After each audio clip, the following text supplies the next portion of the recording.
Anyway, straight into the meat and potatoes. A lot of information coming out at the moment in the Idaho student murders.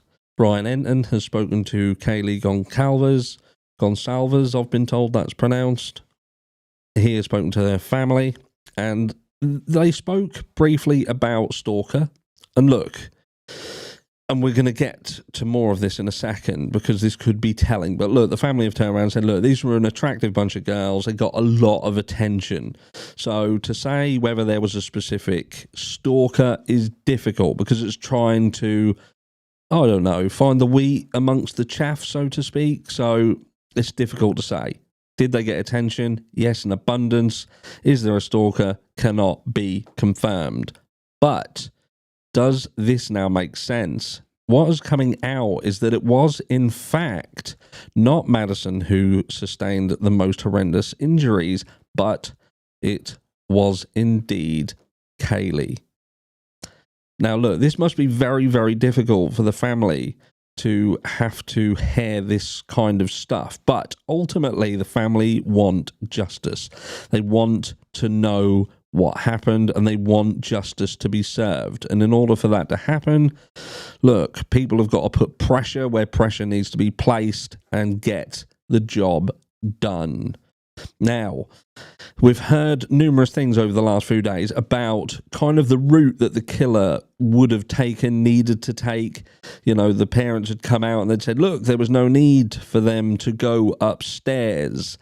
But when you think that Kaylee was the one who sustained the most injuries, and she was in fact with Madison in, now it was actually said that she was in Madison's room, not Kaylee's room. So here's a map here of the house, and this is the room where this took place.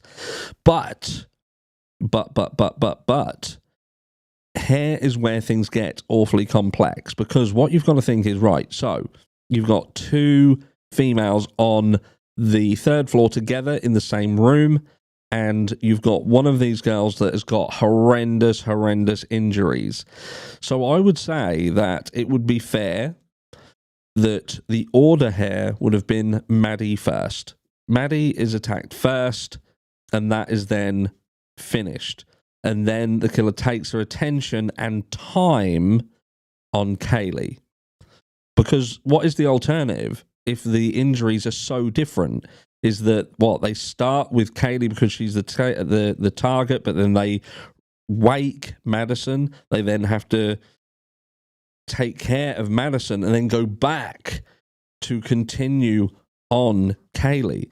But the fact that there is so many injuries and they are so differing on Kaylee, it does point to the fact that Kaylee was the target here. So then you do have to really look at what would have made her the primary target.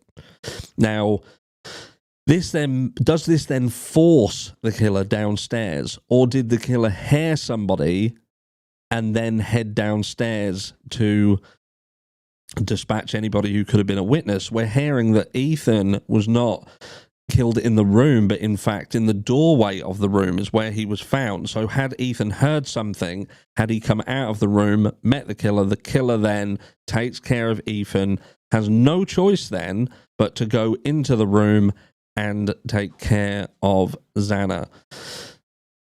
Was this, again, I've said this numerous times, is this simply just the wrong place at the wrong time? Is the fact that Ethan woke up and left the room to see what was happening, is that what would ultimately sign his death warrant? There's a lot happening. There's a lot going on. There's a lot of speculation, and people are going to speculate. Just remember, speculation doesn't harm cases. We can look into things, we can listen to things, we can have an opinion on them. So for all those people who say that the true crime niche is going to destroy this case, harm this case, it's not going to happen. People have speculated for years and years and years and years and years, and in fact the true crime niche has done good in some cases. Are they going to be able to make a massive difference in this case? I don't think so. All it does is it makes the likes of law enforcement know that the eyes are upon them. But this information regarding the injuries sustained by Kaylee, it is a massive key in this story. because if law enforcement have this information, obviously they're going to have a lot more than what we do. You know, we get what we get, but they have what they have, and they have the evidence to back that up. We've heard there's been hundreds and hundreds of photographs taken. They've got evidence. It would have seemed that they've got DNA matching across all of the victims, so they have a lot to go on.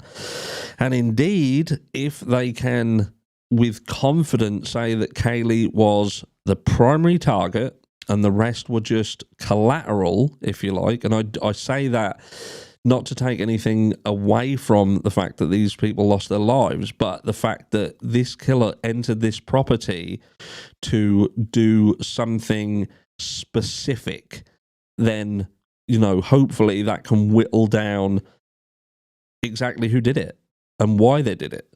But it is going to take people who knew Kaylee, who knew what was going on around her, the people who she confided in most.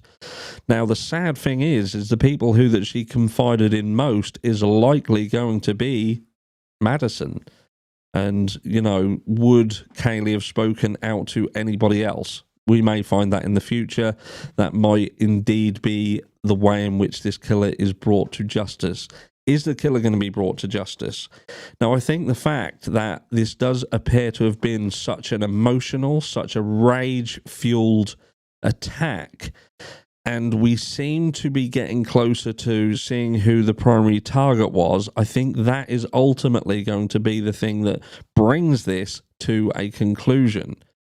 Because, you know, it kind of clears up a lot of things. If, you know, when law enforcement are saying they don't know who was the target, whether they were targeted, whether the property was targeted, you can see why people then lose a bit of hope. Now, the family, they have stated that they are quite frustrated at times.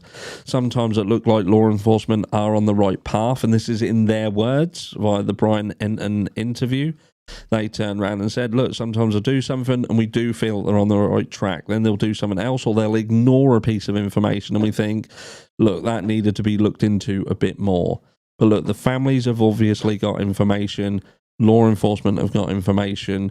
We're getting bits of information that are painting a picture. But, you know, for this to be, is this an isolated incident? Was this a targeted attack? I think I can say with some confidence with what we know now that this is very likely to have been an isolated attack and a targeted one at that. Furthermore, what I will say is this. Now, someone did this.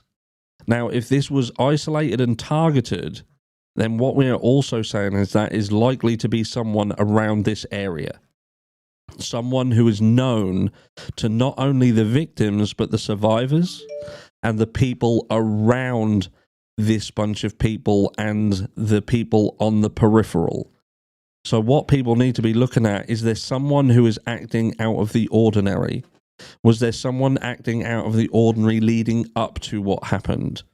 Is there someone who has disappeared, has vanished, has fucked off into the ether, and we no longer know where they are or what they're doing? Because, like I say, for this to be targeted, for this to have such anguish, such hatred in it, then it would be very hard for someone to completely hide that.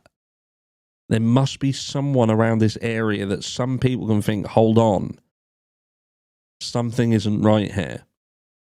And you also have to question, has this person got people around them? Does someone else know what this person did? And are they helping to shield them from justice? Let me know what you think. We've seen other cases.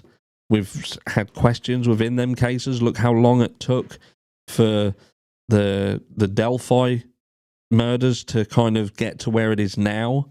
And you still have to ask the question, you know, even though the perpetrator in that, he had a family. Did the family know? Did the wife know? Was she hiding things for him?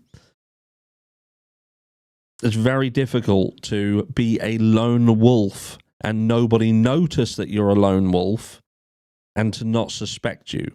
But if you've got help, if you've got support, and you can fit in with the crowd, makes it harder to find. Is there someone who sticks out as the loner? Is there someone who has now gone off grid? Let me know down below, and I'll catch you all in the next one.